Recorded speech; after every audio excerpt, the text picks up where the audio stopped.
अस्सलामुअलैकुम। आज हम एक बहुत ही दिलचस्प क्लासिकी कहानी में गहराई से उतरेंगे। एक ऐसी कहानी जिसमें हसद है, हिम्मत है और एक ऐसा सच है जिसे जिसे कोई भी दबा नहीं सकता। चलें शुरू करते हैं बोलने वाले परिंदे की दास्तान। देखिए, हर बड़ी कहानी की शुरुआत अक्सर एक छोटी सी ख्वाहिश से होती है, और ये ख्वाहिश इतनी इतनी जोरदार थी कि इसे भेस बदले हुए एक बादशाह ने सुन लिया, और बस यहीं से एक ऐसे सफर का आगाज हुआ जो कई दहाइयों तक चला। तो पहले हिस्से में हम देखेंगे कि एक मामूली सी ख्वाहिश कैसे एक शाही शादी तक पहुंची, और उसके साथ ही उसने अपने अंदर एक बहुत खतरनाक हसद को भी जन्म दिया। तो किस्सा कुछ यूं है कि ईरान का बादशाह खसरू, जिसे आदत थी कि वो भेस बदलकर अपने लोगों के हालचाल जानता था, एक रात घूमते हुए 3 बहनों की बातें सुन लेता है, और उसके बाद जो होता है वो बहुत तेजी से होता है। अगली सुबह उन्हें महल में बुलाया जाता है, और इसी दिन उनकी किस्मत का फैसला हो जाता है। बादशाह उनकी ख्वाहिशें पूरी कर देता है। लेकिन जहां एक तरफ महल में जश्न मनाया जा रहा था, वहीं हर कोई खुश नहीं था। बिल्कुल नहीं। ये शाही शादी नई मलका की 2 बड़ी बहनों के दिलों में हसद की आग लगा देती है, ऐसी आग जो बुझने का नाम ही नहीं लेती। और उनकी साजिश, उसकी बेरहमी देखिए। पहला शहजादा पैदा होता है तो उसे बिल्ली के बच्चे से बदलकर नहर में बहा दिया जाता है। फिर 1 साल बाद दूसरा बेटा, इसके साथ भी वैसा ही सुलूक। और तीसरे साल जब एक शहजादी पैदा होती है तो उसे भी एक मुर्दा चूहे से बदलकर फेंक दिया जाता है। मतलब 3 साल 3 बच्चे, और 3 बार बादशाह को धोखा दिया जाता है। तो यहां किस्मत का खेल देखिए। एक तरफ बेगुनाह मलिका है जिसे अपनी बहनों के झूठ की सजा मिलती है। उसे लोहे के पिंजरे में कैद करके मस्जिद के बाहर रख दिया जाता है, जहां से गुजरने वाला हर शख्स उस पर थूकता है। और दूसरी तरफ इसके बच्चे हैं जिन्हें किस्मत बचा लेती है। शाही बाग का माली उन्हें पाता है और उन्हें छुपके से अपने बच्चों की तरह पालने लगता है। कितना बड़ा फर्क है ना। अब कई साल गुजर जाते हैं, बच्चे बड़े हो जाते हैं। उन्हें बिल्कुल नहीं पता कि वो शहजादे और शहजादी हैं। वो माली के बनाए हुए एक खूबसूरत महल में रहते हैं। सब कुछ आराम से चल रहा होता है, लेकिन उनकी ये पुरसुकून जिंदगी बहुत जल्द खत्म होने वाली थी, क्योंकि जो हसद करने वाली बहनें, आखिर उनका हसद तो वक्त के साथ कम नहीं हुआ था।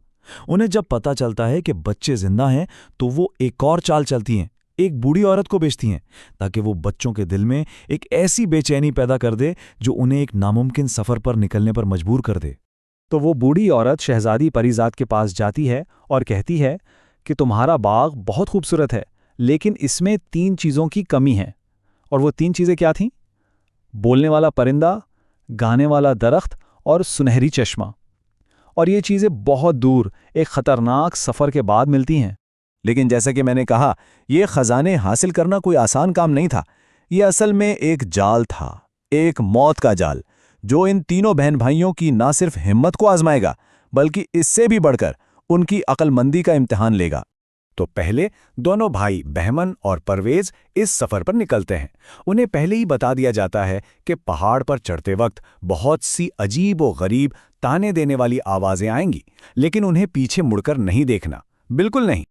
लेकिन होता क्या है, जब भाइयों को उनकी बेइज्जती वाली आवाजें सुनाई देती हैं तो वो गुस्से में आ जाते हैं, अपने गुस्से पर काबू नहीं रख पाते और पीछे मुड़कर देख लेते हैं, और उसी लम्हे वो पत्थर के बन जाते हैं। मगर जब परीजाद की बारी आती है और उसे अपने भाइयों के अंजाम का पता चलता है, तो वो एक बहुत सादा सा लेकिन ज़बरदस्त प्लान बनाती है। वो अपने कानों में रुई ठूंस लेती है, बस आवाज़ों को सुनने से ही इनकार कर देती है। और इस छोटी सी तरकीब की वजह से वो कामयाब हो जाती है। वो पहाड़ की चोटी तक पहुंच जाती है, जहां उसे वो तीनों खजाने मिल जाते हैं।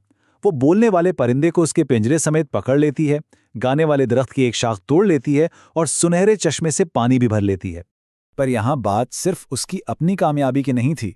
जो सुनहरी चश्मे से वो पानी लाई थी, उस पानी को इस्तेमाल करके परीजाद ना सिर्फ अपने दोनों भाइयों को वापस जिंदा करती है, बल्कि इस पहाड़ पर जितने भी लोग पत्थर बने हुए थे, उन सबको भी आजाद करा देती है। एक शख्स की अक्लमंदी ने ना जाने कितनी जानें बचा ली। तो अब खजाने मिल चुके हैं, भाई भी वापस आ गए हैं। अब कहानी अपने क्लाइमेक्स की तरफ बढ़ रही है। चलें देखते हैं कि ये जादुई चीजें किस तरह इस सच को सामने लाती हैं जो इतने सालों से छुपा हुआ था। घर वापस आकर बच्चे इन चीजों से एक जादुई बाग तैयार करते हैं। फिर किस्मत देखिए, एक दिन बादशाह शिकार खेलता हुआ इस तरफ आ निकलता है। वो भाइयों से मिलता है और एक अजीब सा ना समझ आने वाला खिंचाव महसूस करता है। वो इतना मुतासिर होता है कि उनके घर आने पर इसरार करता है। उनके घर पर एक दावत रखी जाती है। बोलने वाले परिंदे के कहने पर प्रीजाद एक खास डिश बनाती है, मोतियों की खीर, जिसे देखकर बादशाह मजाक उड़ाता और कहता है, ये कैसी बेवकूफ़ी है, भला मोतियों की खीर भी कोई खा सकता है? और बस यहीं से इस परिंदे को अपना काम करने का मौका मिल जाता है।